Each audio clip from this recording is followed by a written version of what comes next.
Dharma Samsthapanarthaya Sambhavami Yuge Yuge.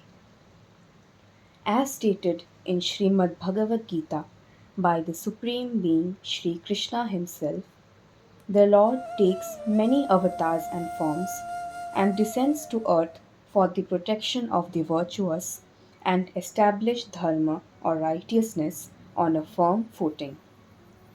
Sri Chaitanya Mahaprabhu was one such avatar of the Lord who appeared during Kali Yuga with the purpose of liberating fallen souls and preach people about the importance of chanting the holy names of the Lord.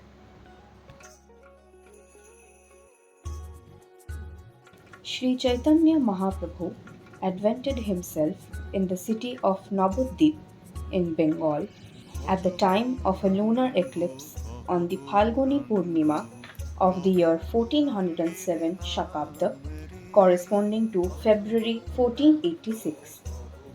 He took birth as the son of a Brahman Pandit Jagannath Mishra and his wife Sachi Devi. His birth name was Vishwambhar, and later on he was given the name Nimai by his beloved mother because he was born under a neem tree. He was also called Gourango because of his gold or fair complexion.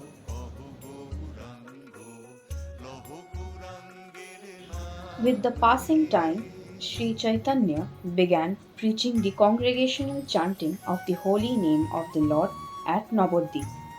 This came to be known as the Sankirtan movement.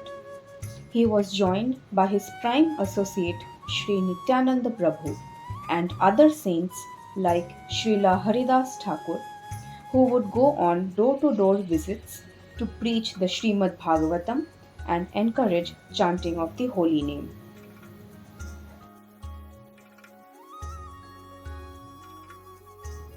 In the previous yugas, asuras would exist in specific lower spiritual realms or lokas like Patal Lok.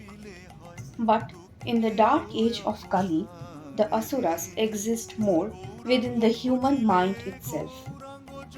Once, Nityananda Prabhu and Haridas Thakur, during their preaching activity, were disrupted by a noisy crowd and two Brahmin brothers, Jogai and Madhai, who were creating a ruckus in a drunken state. They were not only drunkards, but were also dacoits and womanizers. The merciful Nityananda Prabhu, upon hearing their stories, decided that these two fallen souls must be the first to be delivered. Pushing through the crowd, Nitai Prabhu and Haridas Thakur reached the brothers and asked them to chant the holy name of Sri Hari.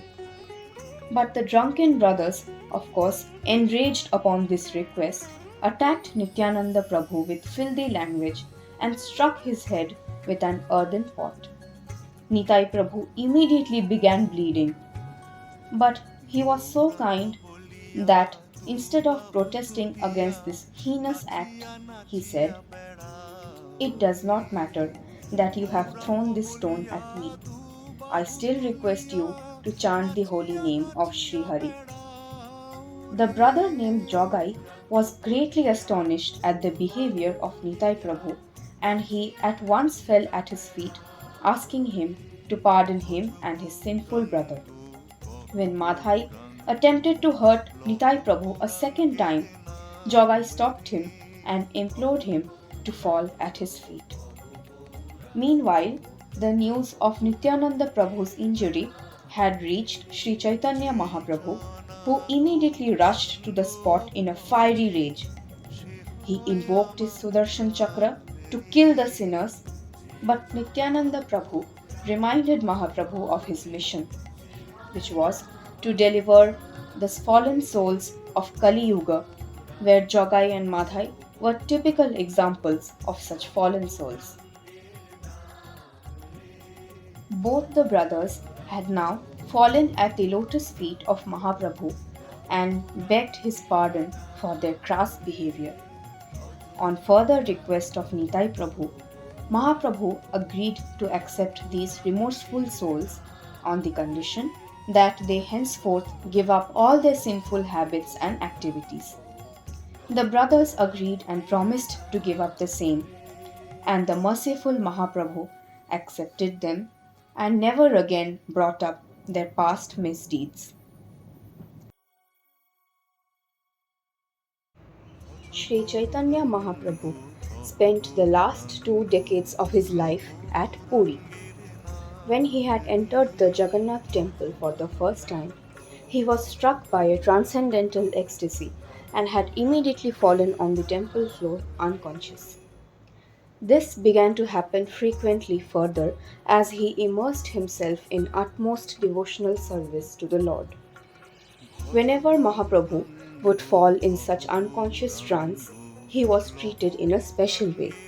He would respond only to the resounding of the holy names of the Lord. A shroud of mystery surrounds the death and disappearance of Sri Chaitanya Mahaprabhu.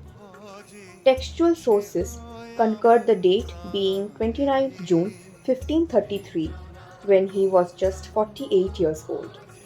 Neither his mortal remains nor any marked grave was ever found. According to Chaitanya Charitamrita by Kaviraj Krishna Das, Mahaprabhu walked into the sea in a state of divine ecstasy and subsequently drowned. In Chaitanya Mangal by Lochan Das, Sri Chaitanya entered the Jagannath temple one afternoon and never came out again. He was believed to have merged with the deity of Lord Jagannath. Throughout the ages, many avatars, divinely inspired teachers, and incarnations of God have appeared in the world, but none has ever distributed spiritual love as freely as the golden avatar, Sri Chaitanya Mahaprabhu. Through his timeless preachings of the Sankirtan movement, he taught a practical process that can be performed by anyone to directly feel the ecstasy of pure love of God.